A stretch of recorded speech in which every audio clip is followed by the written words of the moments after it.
कर्नाटक का पूरा जो क्यूओस है उसमें जो एग्जामिनेशन है वो मल्लिकार्जुन खड़गे साहब का भी है। 2.5 साल वाली डील हुई थी या नहीं हुई थी? अब 2.5 साल वाली डील अगर हुई थी तो खड़गे साहब उसका समर्थन करते हैं या नहीं करते? 2.5 साल के डील के पीछे भी एक कहानी है। हाँ, वो कहानी सामने लानी बहुत ज़रूरी है। सिद्धरमैया ने एक बात कही थी कि 2.5 साल पूरे होने से 5 मिनट पहले कुर्सी छोड़ दूंगा। तो सबको पता है इस बात के बारे में कि उन्होंने ये बात कही थी। अब जब वो 2.5 साल पूरे हो रहे हैं तो अब उनको दिक्कत हो रही है कुर्सी छोड़ने में। राजनीति में अगर आपने प्रॉमिस किया है तो निभाना चाहिए। अगर नेता के वर्ड्स की वैल्यू नहीं है फिर फ़ायदा क्या है? फिर आप नेता नहीं हो। और मुझे कांग्रेस पार्टी पे पूरा भरोसा है जिस हिसाब से ये लोग मैनेज करते हैं कि कहीं ये शेड को ना खो दे। दरवाजे ओपन कर देंगे बीजेपी के लिए। हाँ, 1 मिनट में। तो बीजेपी भी पहली नजरें डाल के देख रही होगी कर्नाटक। वो तो नजरें नहीं, वो तो दूरबीन गाड़ के देख रहे होंगे। कांग्रेस पार्टी में ये कल्चर है, आपको ये एहसास कराना पड़ता है कि नहीं हमारी आलाकमान वो है, मैं नहीं हूँ।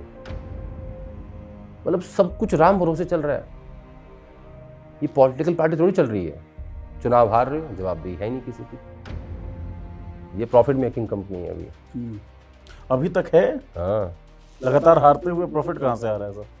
वो तो अभी तो उसके लिए अलग शो करना पड़ेगा। थोड़ा सा बता दीजिए ना, चर्चा हुई होगी आपकी कहीं ना कहीं। प्रॉफिट मेकिंग कंपनी मतलब संभावनाएं दिख रही लेकिन हैं। जिस हिसाब से ना उम्मीद नहीं है। कांग्रेस के जो नेता लोग हैं उन्होंने कोई एक्शन प्लान अपने इंडिविजुअल लेवल पे सोचा है क्या? मोदी जी ने कहा था कि ये पार्टी टूटने वाली है। पार्टी टूटती कब है? जब उसके पास नेता हो। नेता है कहाँ? दूरबीन लेके झाँकोगे ना, बैटरी लेके भी झाँक लोगे, ढूंढोगे, तब भी नहीं है।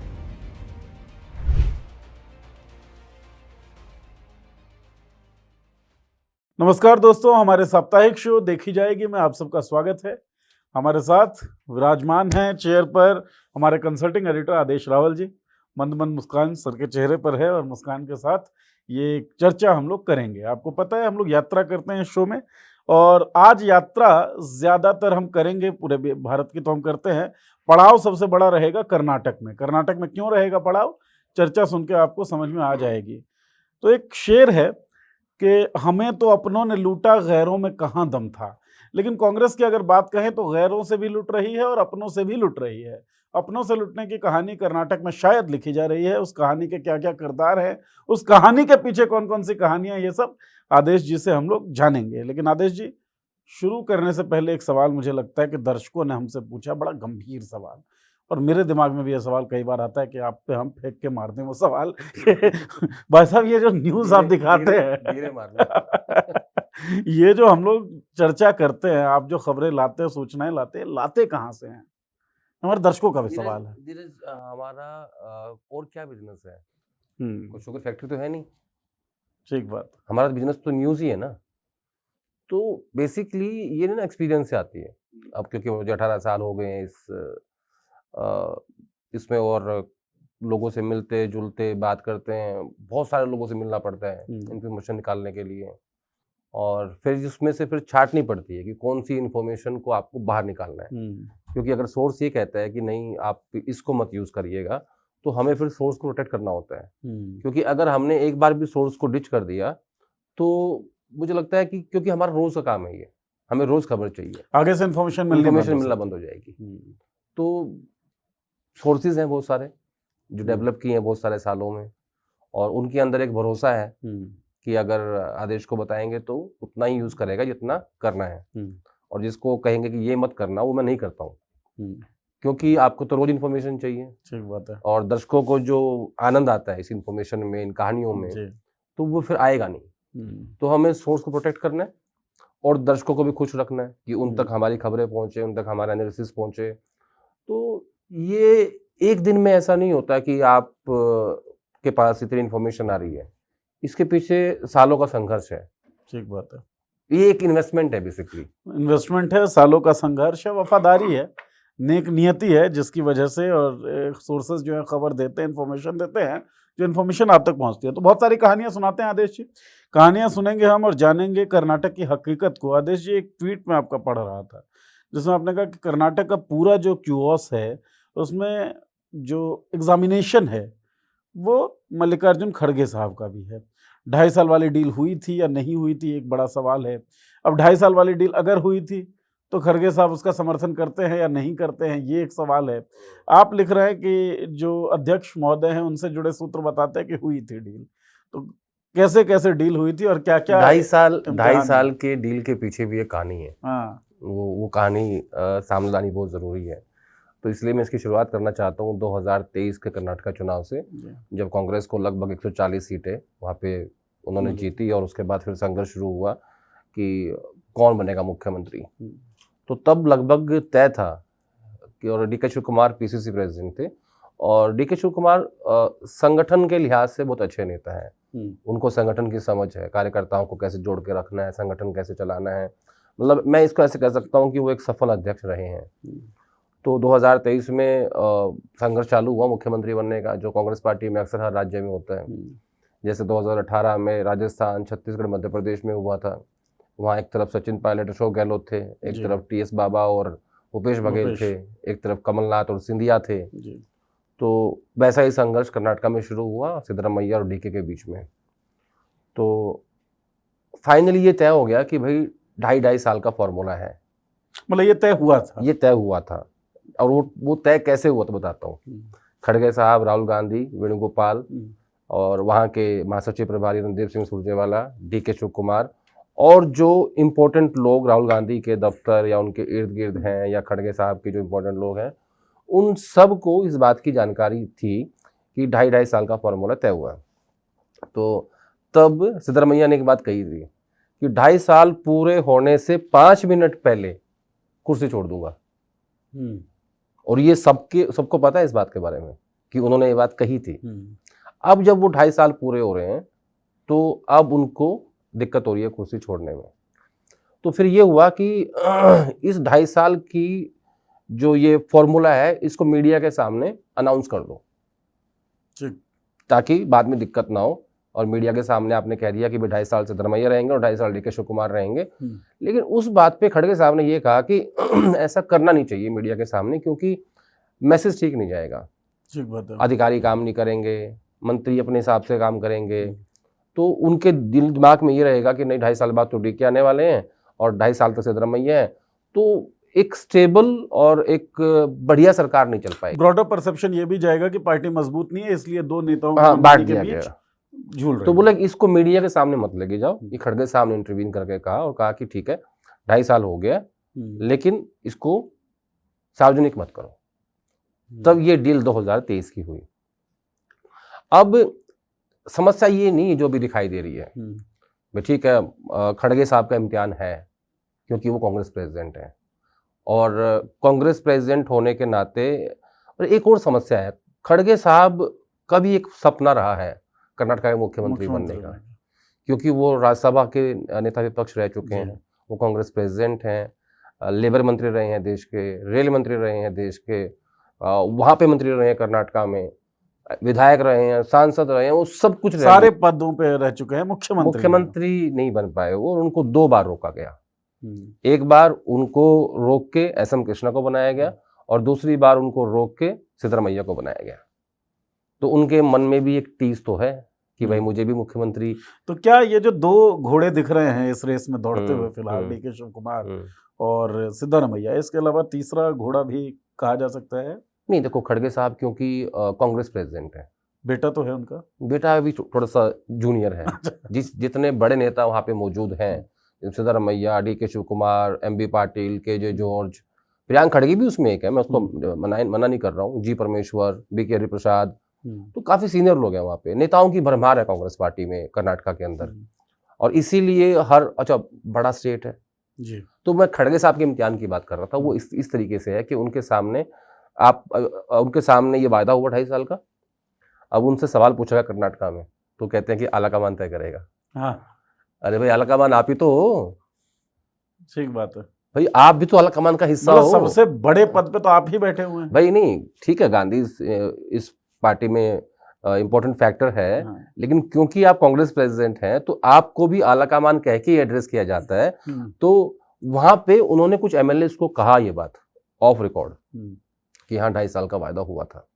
तो अब खड़गे साहब को भी आला कमान की तरह पेश आना चाहिए, क्योंकि उनका होम स्टेट भी है। तो ये एक महत्वपूर्ण सवाल है कि क्या अब खड़गे साहब एक्ट करेंगे as a Congress president, intervene करेंगे अपने होम स्टेट में, क्योंकि इनके सामने सवाल ये है कि 2028 में चुनाव है। अब समस्या क्या है सिद्धरमैया की, समझो। सिद्धरमैया एक अच्छे मुख्यमंत्री हैं, उनकी छवि बहुत साफ सुथरी है। उनके बारे में कहा जाता है कि इनके ऊपर आज तक एक भी करप्शन का चार्ज नहीं है। 13 साल वो एलओपी रहे हैं और लगभग 7.5 साल उनके उप मुख्यमंत्री के हो गए हैं जब से वो कांग्रेस पार्टी में आए हैं।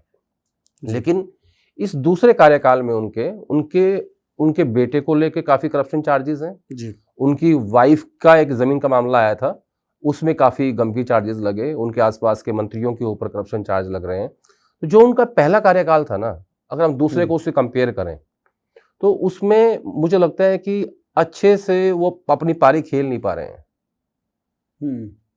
दूसरा, वो पार्टी के संगठन में ज्यादा इन्वॉल्व नहीं होते। सिद्धरमैया उनके जो स्ट्रॉन्ग पॉइंट्स हैं वो ये है कि वो अच्छे एडमिनिस्ट्रेटर हैं, उनकी छवि साफ सुथरी है, ठीक है, वो पॉपुलर नेता है, मास लीडर है, ठीक है, ये उनकी काबिलियत है।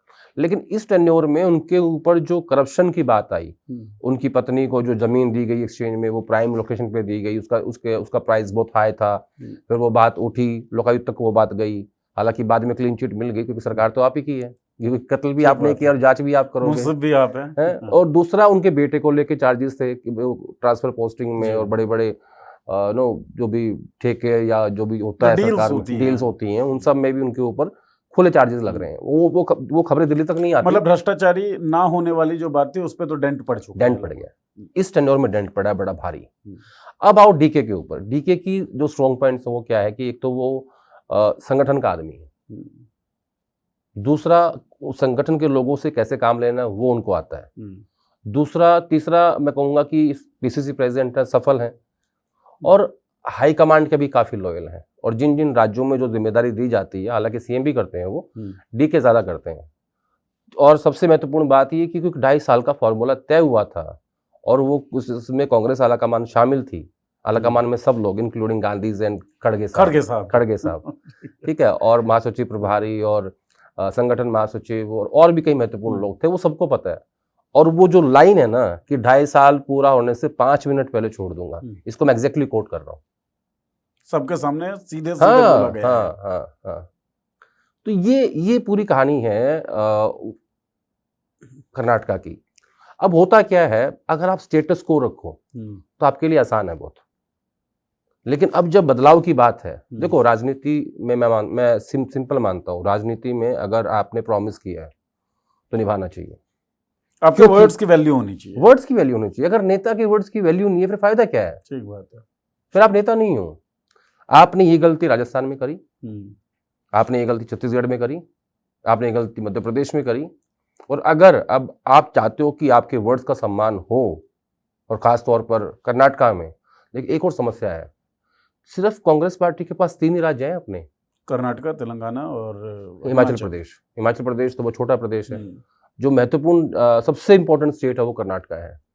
और मुझे कांग्रेस पार्टी पे पूरा भरोसा है, जिस हिसाब से ये लोग मैनेज करते हैं, कि कहीं ये स्टेट को ना खो दें, दरवाजे ओपन कर देंगे बीजेपी के लिए। हाँ, 1 मिनट में खो दें। मैं क्यों कह रहा हूँ कि ये लोग ना बहुत लेट लतीफ है, ठीक है देख लेंगे, कर लेंगे। भाई, जो वायदा हुआ है, जो प्रॉमिस आपने किसी से किया है, 10 लोगों के बीच में किया है, उसको निभाना चाहिए। नहीं तो जिस हिसाब से अभी स्टेट चल रहा है, अब जैसे रोज एक लॉट आता है एमएलएस का, मतलब एक ग्रुप आता है, इधर उधर घूम रहा है, जो भटक रहा है, दिल्ली आगे रुकते हैं, मतलब दिल्ली में भटक रहे हैं, 5-6 एमएलएस का ग्रुप आता है और वो आगे रुक जाते हैं 5 स्टार में, और वो ढूंढते हैं कि हम किसके पास जाएं। वेणुगोपाल से जाके मिले, खड़गे साहब से जाके मिले, उनको टाइम नहीं मिल रहा बेचारों को। तो ये जो अनसर्टेनिटी है ना, इसको एड्रेस करना चाहिए कांग्रेस लीडरशिप को, क्योंकि इसको अगर एड्रेस नहीं करेंगे तो ये स्टेट, जो कि सबसे इंपॉर्टेंट स्टेट है, जहां 2028 में आप फिर से वापस आ सकते हो, ठीक बात है, उसको इनको एड्रेस करना चाहिए। क्योंकि ये हर चुनाव में स्टेट खोते जा रहे हैं। कई स्टेट ऐसे गंवाए भी हैं जिसमें आ सकते थे पूरी तरीके से वापस। बिल्कुल गंवाए हैं, बहुत सारे उदाहरण हैं ऐसे। छत्तीसगढ़ है, हरियाणा है, हरियाणा है, मध्य प्रदेश है, महाराष्ट्र है, ठीक है, और बिहार में तो आप बिल्कुल वर्स्ट हो गए हो, ठीक है। तो इसको अगर इन्होंने समय से और अच्छी स्ट्रैटेजी से हैंडल नहीं किया तो मुझे लगता है कि इस राज्य में भी क्राइसिस हो सकता है। तो बीजेपी भी पैनी नजरें डाल के देख रही होगी कर्नाटक वो के तो नजरें नहीं, वो तो दूरबीन गाड़ के देख रहे होंगे कि कौन कहाँ जा रहा है, कहाँ क्या क्या हो रहा है। अच्छा जी, इसी शो में हम लोग कई एपिसोड में जब कर्नाटका के उसके ऊपर बातचीत कर रहे थे तो एक बात आपने 2-3 बार अलग अलग एपिसोड में बोली है कि अगर डीके शिव कुमार ने शपथ ग्रहण के लिए कोई सूट बनवा के रखा हुआ है तो अलमारी में ही रहने देना। क्या आपको लगता है वो सूट निकलने का समय आने वाला है? देखो, राजनीति में ना कभी भी किसी बात को रूल आउट नहीं कर सकते। राजनीति खेल संभावनाओं का है। मैंने वो बात किस संदर्भ में कही है वो आपको दोहरा देता हूँ उस बात को। मैंने वो बात इसलिए कही थी कि जो सबसे बड़ी पावर है सिद्धरमैया की वो केसी वेणुगोपाल है। वो हमेशा जब सीएम चेंज करने की बात आती है तो वो हमेशा राहुल गांधी को कहते हैं कि नहीं, सीएम इज़ वेरी पॉपुलर, हम उनको बदल नहीं सकते, ठीक है। लेकिन अब जो परिस्थितियां बदली हैं पिछले इस एक हफ्ते के अंदर, अब मुझे नहीं पता वेणुगोपाल का क्या रुख होगा, लेकिन आज जो स्थिति है वो बहुत अलग हो चुकी है। जो आप बता रहे हैं कि परिस्थितियां बदली हैं, बदली हैं। कौन सी परिस्थितियां बदली हैं? कैसे परिस्थितियां इसलिए बदली हैं कि ये जो 2.5 साल वाली बात है ये अब खुल के सामने आ गई है। इसको खड़गे साहब ने एमएलए के सामने एक्सेप्ट कर लिया है और वो सिर्फ मल्लिकार्जुन खड़गे एक सांसद नहीं है, वो कांग्रेस प्रेसिडेंट भी है। मानते ना हो, खुद को कहते ना हो आला कमान है। नहीं, देखो कांग्रेस पार्टी में ये कल्चर है, आपको ये एहसास कराना पड़ता है कि नहीं हमारी आला कमान वो है, मैं नहीं हूँ। अंदर से उनको पता है मैं कांग्रेस प्रेसिडेंट हूँ और यही एक अच्छे नेताओं की काबिलियत है कांग्रेस प्रेसिडेंट के पद पे बने रहने की जी, ठीक है। तो खड़गे साहब बहुत नीचे से आए हैं, वो सब जानते हैं, ठीक बात है, कि मुझे किसको आला कमान कह के एड्रेस करना है और अपने आप को कहाँ रखना है। हो सकता है इसी कारण वो कांग्रेस प्रेसिडेंट भी हैं। तो ये बात जब अब सामने आई है ना कि भाई वादा हुआ था और सिद्धरमैया ने कहा था कि 5 मिनट पहले कुर्सी छोड़ दूंगा जैसे 2.5 साल पूरे होंगे, ये एक बड़ा इंपॉर्टेंट फैक्टर है। और एक बात बताता हूँ आपको, बड़ी इंटरेस्टिंग बात है। डीके शिव कुमार ज्योतिष बहुत मानते हैं। अच्छा, एस्ट्रोलॉजी में बहुत बिलीव करते हैं वो। नंबर्स हैं उनके फेवर में? फिर नंबर्स से ज्यादा मुझे लगता है कि सीएम बनने के लिए कुंडली का होना जरूरी है। वो एस्ट्रोलॉजिकल नंबर्स की ही बात। हाँ, वो उनको किसी ने ये कह दिया था और उन्होंने अपने नजदीकी लोगों को ये बोल दिया था कि मैं नवंबर में मुख्यमंत्री बन जाऊंगा। सो दिस इज द उसको किसी ने बताया कि जो उनके मतलब जो एस्ट्रोलॉजर हैं या जो नजदीकी इस चीज को समझते हैं, जिसपे वो ट्रस्ट करते हैं कि हो जाएगा और आप बन जाओगे। तो डीके बहुत होपफुल है और चीजें भी उसी तरह मूव कर रही हैं। राजनीतिक परिस्थितियां जो मुझे एक हफ्ते पहले नजर नहीं आ रही थी, मैं ये मान के बैठा हुआ था कि सिद्धरमैया ही मुख्यमंत्री रहेंगे। लेकिन अब जो है चीजें काफी बदल गई हैं। डीके के फेवर में आती हुई आपको दिख रही है मुझे, मतलब मुझे वहां चेंज होता दिख रहा है। ठीक है। वैसे भी आपने लिखा भी है पिछले 18 महीने में 4 आप विधानसभा के चुनाव हार चुके हैं कांग्रेस और 1 लोकसभा का चुनाव हार चुकी है। सबसे बड़ा स्टेट जो फिलहाल गवर्न कर रही है और इम्पोर्टेंट स्टेट वो कर्नाटका ही है, इसको लूज ये कर नहीं सकती है। तो देखना दिलचस्प होगा कि किस तरीके से कौन इस क्राइसिस को मैनेज कर पाता है। अच्छा सर, आप जो बता रहे थे कहाँ से न्यूज़ लाते हैं, मैं कल छत्तीसगढ़ था, भूपेश बघेल का इंटरव्यू हुआ है, जल्द प्रसारित भी करेंगे उसे। तो कांग्रेस के ही एक बड़े नेता है वहाँ के, जिनका ये कहना था कि हम लोग आला कमान से मिल ही नहीं पाते हैं। मैं इंदिरा गांधी से मिला, मैं राजीव गांधी से मिला, सोनिया गांधी से मुलाकात हो जाती थी, 18 से पहले कांग्रेस से भी मुलाकात हो, मैं राहुल गांधी से भी हो जाती थी, लेकिन अब मुलाकात नहीं हो पा रही है। और मल्लिकार्जुन खड़गे के बारे में कहना था वो तो खुद भी आज़ाद महसूस नहीं कर रहे होंगे। आपने एक विभाग का जिक्र किया है अपने ट्विटर में भी, और बार बार आप कहते हैं कि ये कौन है सचिन राव, जो एक विभाग चलाते हैं, ट्रेनिंग देते हैं। तो आला कमान से ये जो दूरी है विधायकों की, ये अनप्रेसिडेंटेड है? इससे पहले इस तरह की दूरी कभी नहीं थी या फिर कुछ ज़्यादा बढ़ा चढ़ा कर पेश किया जा रहा है? नहीं, मैं इसको ऐसे देखता हूँ कि राहुल गांधी ने बिल्कुल ही कांग्रेस पार्टी के नेता और कार्यकर्ताओं से मिलना छोड़ दिया है और ये पिछले इनकी कुछ सालों में हुआ है ये, और यही आज की डेट में राहुल गांधी की सबसे बड़ी कमजोरी भी है राजनीतिक रूप से, क्योंकि जब तक आपके पास मल्टीपल माध्यम ना हो कम्युनिकेशन के, जब तक आप लोगों से मिलेंगे नहीं, डिफरेंट स्टेट से लोग आएंगे, कार्यकर्ता आएंगे, नेता आएंगे, अपनी बात कहेंगे, आपको बताएंगे कि ज़मीन पे क्या फीडबैक है, तब तक आपको असली फीडबैक मिल ही नहीं सकता। और इसीलिए मैंने हमारे लास्ट शो में ये बात कही थी कि राहुल गांधी का कम्युनिकेशन ब्लॉक कर दिया गया पूरा का पूरा। उनको सिर्फ वही चीज़ें दिख रही जिनको दिखाई जा रही हैं। मैं उसको रिपीट करना नहीं चाहता हूँ। और ये आज की डेट में सबसे बड़ा क्राइसिस है कांग्रेस पार्टी के भीतर। और इससे बड़ा क्राइसिस क्या है नीरज जी कि जवाबदेही एक बहुत बड़ी चीज़ होती है। अगर आप घर चला रहे हैं अपना तो आपकी जवाबदेही है। अगर हम मॉलिटिक्स के दफ्तर में बैठे हैं और अगर हम कोई शो कर रहे हैं या कंपनी चल रही है तो जवाबदेही है। अगर आप अच्छे से चीज़ों को नहीं करेंगे तो आपको जवाब देना पड़ेगा। जब आप सरकार चलाते हैं, आप घर चलाते हैं, आप कोई कंपनी चलाते हैं, आप न्यूज़ चैनल चलाते हैं, तो जवाबदेही ही आपको सफलता की तरफ लेके जाती है। ठीक बात है। आज की तारीख में कांग्रेस पार्टी के भीतर कुछ नहीं है तो जवाबदेही नहीं है। अरे ये मैं क्यों कह रहा हूँ, आपको एक्सप्लेन कर देता हूँ। 2013 में एक योजना लेके आए, खिड़की। मैं इस पे आने वाला था जी। इस खिड़की योजना में के जरिए इन्होंने कहा कि हम देश की जनता के लिए और कार्यकर्ताओं के लिए कांग्रेस पार्टी की खिड़की खोलेंगे। इन्होंने वो खिड़की खोल दी, वो योजना लॉन्च कर दी गई और उस पर बहुत पैसा खर्च हुआ। मतलब तब वोरा जी ट्रेजरर होते थे, मोतीलाल वोरा। और वो ऐसे व्यक्ति थे कि मतलब उनको पैसा वेस्ट होते हुए उनको बड़ी पीड़ा होती थी, क्योंकि पुराने ख्यालात के व्यक्ति थे। तो वो खिड़की लॉन्च कर दी इन्होंने। कुछ दिन उसकी चर्चा रही और उसके बाद वो गायब। फिर इन्होंने शक्ति लॉन्च कर दी। शक्ति के जरिए हम डाटा इकट्ठा करेंगे, डाटा परचेज किया गया, वो पूरा एक एप्लीकेशन बना, प्रचारित किया गया लोगों के बीच, और वो डाटा इकट्ठा किया गया, उसमें भी बहुत पैसा खर्च हुआ। आज वो शक्ति कहाँ है किसी को नहीं पता, वो खिड़की कहाँ है, बंद हो चुकी है। ठीक है, तो कोई ऐसा व्यक्ति है जो ये पूछे कि भाई आप ये योजना लेके आए थे, इसमें कितने पैसे खर्च हुए, ये क्यों मरी, क्या हमने इससे हासिल किया? मतलब सब कुछ राम भरोसे चल रहा है। ये पॉलिटिकल पार्टी थोड़ी चल रही है। जिस भी घर में जवाबदेही नहीं होगी, जिस भी कंपनी में जवाबदेही नहीं होगी, वहां यही हालत होंगी कि चुनाव हार रहे हो, जवाबदेही है नहीं किसी की, योजना लेके आ रहे हो, जवाबदेही है नहीं। अब एक और सुनो लेटेस्ट जी, ये लेके आए संगठन सृजन। नहीं, ठीक है, इन्होंने कहा कि हम जिला अध्यक्षों को पावर देंगे, राजस्थान डीएमके की तरह शक्ति देंगे कि डीएमके में जिला अध्यक्ष ही तय करता है कि किसको टिकट देंगे विधायक का। वो संगठन का आदमी हो गया और वो चुनेगा कि नेता किसको टिकट देना है। बड़ी अच्छी बात है भाई, ले आए आपने शुरुआत कर दी इसकी। शुरुआत गुजरात से हुई, फिर हरियाणा, मध्य प्रदेश और अब राजस्थान।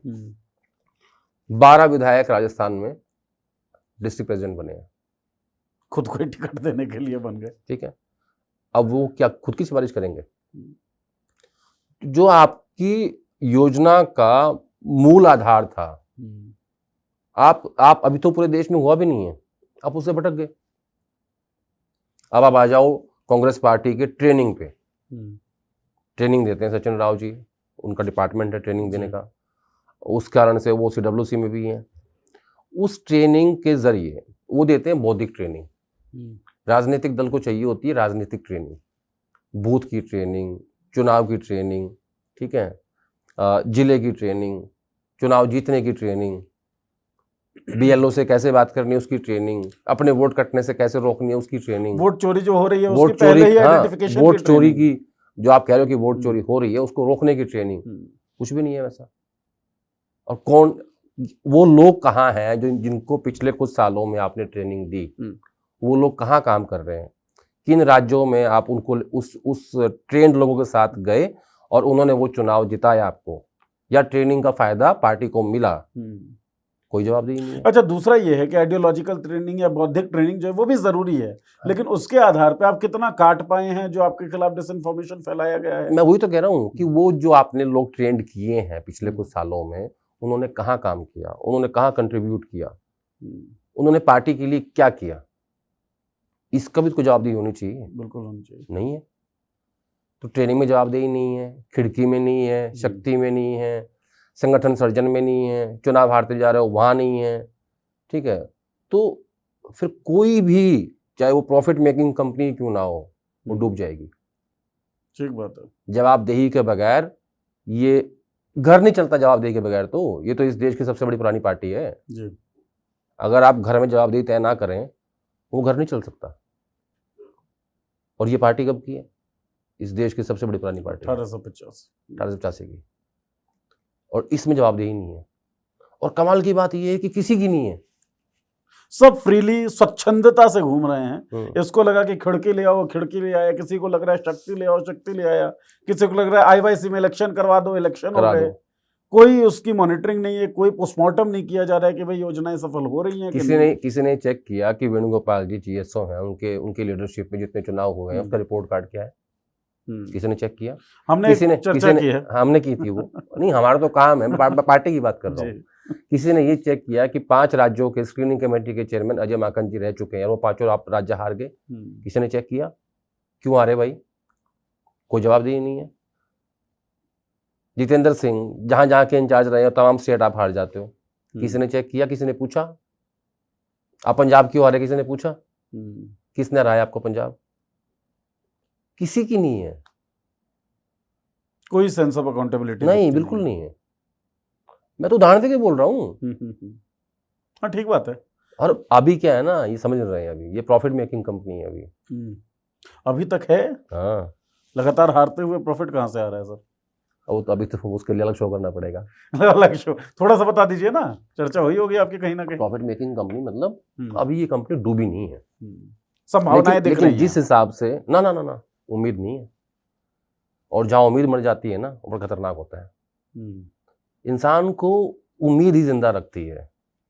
मुझे एक उम्मीद है कि हाँ मैं एक दिन वहां पहुंचूंगा, तो मैं उस उम्मीद में जीता हूं, वो मुझे मोटिवेट करती है। कांग्रेस पार्टी में उम्मीद मर गई है कि जीत सकते हैं। नहीं, ओवरऑल उम्मीद मर गई है। दूर दूर तक अंधेरा ही अंधेरा है। और सबसे खतरनाक होता है उम्मीद का मर जाना। और इस बात को, ये जो उम्मीद मरी है ना, इसका सबसे बड़ा कारण ये है कि जवाबदेही नहीं है किसी की। इन दोनों को जोड़ लो तो आपके सामने आ जाएगा कि क्यों इतना अंधेरा है। ठीक बात है। पहले सवाल पे वापस लौटते हैं और पहले सवाल से आखिरी सवाल लेते हैं। तो आपने कहा कि बहुत सारे लोगों से मिलकर बहुत सारे सोर्सेज होते हैं जिनके जरिए इन्फॉर्मेशन और खबरें मिलती हैं। हम जो बातचीत कर रहे हैं कि सेंस ऑफ अकाउंटेबिलिटी नहीं है, ये बात आदेश रावल को पता है, ये बात बहुत सारे लोगों को पता है, ये बात हम समझ रहे हैं, तो कांग्रेस के जो नेता लोग हैं वो लोग भी समझ तो रहे होंगे कि सेंस ऑफ अकाउंटेबिलिटी मिसिंग है। तो बातचीत करके आपको क्या लग रहा है, उन लोगों के पास जो नेता हैं उनके मन में क्या चल रहा है, उनके दिमाग में क्या चल रहा है? उन्होंने कोई एक्शन प्लान अपने इंडिविजुअल लेवल पे सोचा है क्या? मोदी जी ने कहा था कि ये पार्टी टूटने वाली है, याद है? अब मैं, जो आपका सवाल है और वो जो स्टेटमेंट था प्राइम मिनिस्टर का, उन दोनों को जोड़ देता हूँ। पार्टी टूटती कब है? जब उसके पास नेता हो। नेता है कहाँ? दूरबीन लेके झांकोगे ना, बैटरी लेके भी झांक लोगे, ढूंढोगे, तब भी नहीं है। लीडरशिप ही नहीं है। 18 साल में यूथ कांग्रेस पार्टी की लीडरशिप पैदा होती थी यूथ कांग्रेस से। वो है ही नहीं। अब 18 साल से खत्म कर दिया आपने उसको, तो लीडरशिप कहाँ पैदा होगी? नेता होंगे तो बगावत होगी ना। लेकिन जो एक क्षत्रप बैठे हुए हैं अलग अलग राज्यों में, उनका क्या स्ट्रिक है, उनका क्या माइंडसेट चल रहा है? क्षत्रप कहाँ बैठे हैं अब? अब तो सब सरेंडर कर चुके हैं। अब कोई क्षत्रप नहीं है,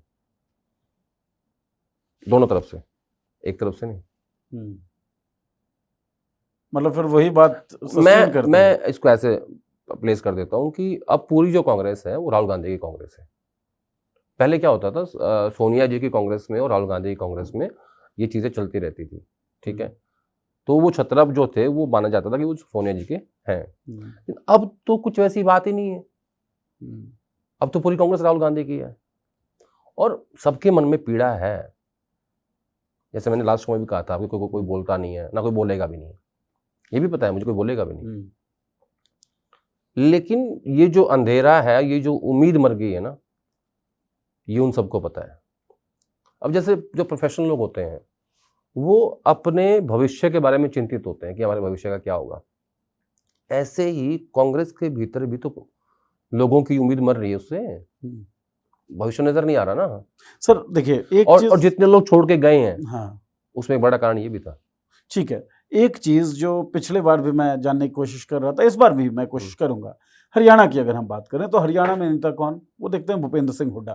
हरियाणा का अध्यक्ष किससे बनाया गया पीसीसी का, राव नरेंद्र, जो हुड्डा के करीबी हैं। हुड्डा क्षत्रप थे या हुड्डा आप कहें सोनिया गांधी के कांग्रेस के व्यक्ति थे आपके हिसाब से, है ना। राजस्थान की अगर हम बात करते हैं तो अशोक गहलोत क्षत्रप, मध्य प्रदेश की हम बात करते हैं तो कमलनाथ क्षत्रप। मध्य प्रदेश में चलिए आप जेतू पटवारी को लेकर आए, शायद वो राहुल गांधी की कांग्रेस का हिस्सा हो। हरियाणा को अगर हम देखते हैं तो वही भूपेंद्र सिंह हुड्डा देखते हैं, उन्हीं का कब्जा दिखता है पार्टी के ऊपर। तो ये पूरी तरीके से राहुल गांधी की कांग्रेस भी कैसे हुई, तो ये क्या तो किसी तरह की कंफ्यूजन है? नहीं मैं बोलता हूँ ना, बताता हूँ आपको। अगर मैं हरियाणा निकाल दूं, ठीक है, राजस्थान गोविंद सिंह डोटासरा प्रदेश अध्यक्ष हैं, टीकाराम जूली सीएलपी के नेता हैं, सचिन पायलट हैं, हरीश चौधरी हैं, जितेंद्र सिंह हैं, लीडरशिप है वहाँ, क्राइसिस नहीं है। हरियाणा में लीडरशिप क्राइसिस है। छत्तीसगढ़ कोई क्राइसिस नहीं है आज की डेट में। तो भूपेश और टीएस सिंह देव, मतलब भूपेश बघेल है, टीएस सिंह देव हैं। वहां भी तो क्या हुआ था, अगर ये 2.5 साल का वादा वहां भी नहीं हुआ होता। आप देखो टीएस बाबा के आसपास की, उनके 2 जिलों के आसपास की सब कॉन्स्टिट्यूंसी हार गए आप, बस्तर क्योंकि उनको ये लगा कि मैं तो मुख्यमंत्री बन नहीं सकता, मैं क्यों करूं। तो हरियाणा में लीडरशिप क्राइसिस है, इसलिए आपको ये लग रहा है कि वहाँ भूपेंद्र हुड्डा और उनकी जो फैमिली है वो वहाँ पे पावरफुल है। मैं ये मानता हूँ कि आज की डेट में वो पावरफुल है। राहुल गांधी ने ये बात कही थी जब हरियाणा चुनाव हारे थे कि we have to look beyond Hoodas, लेकिन देख नहीं पाए। तो वहीं से सवाल ये उठता है कि फिर राहुल गांधी का एक क्षेत्र राज्य में कैसे राजनीति, नीरज जैसे तुम राजनीति को देखते हो ना, राजनीति में और बहुत सारे फैक्टर्स होते हैं और बहुत इंपॉर्टेंट फैक्टर्स होते हैं। जैसे मैंने कहा ना कि जो सोर्स को प्रोटेक्ट करना पड़ता है, सारी बातें नहीं बोली जाती कैमरे के ऊपर। कुछ ऐसे फैक्टर्स होते हैं जिनको जो समझाना ठीक भी नहीं है, बताना भी ठीक नहीं है। कुछ तो मजबूरी आ रही होंगी, यही कि बेवफा नहीं होता।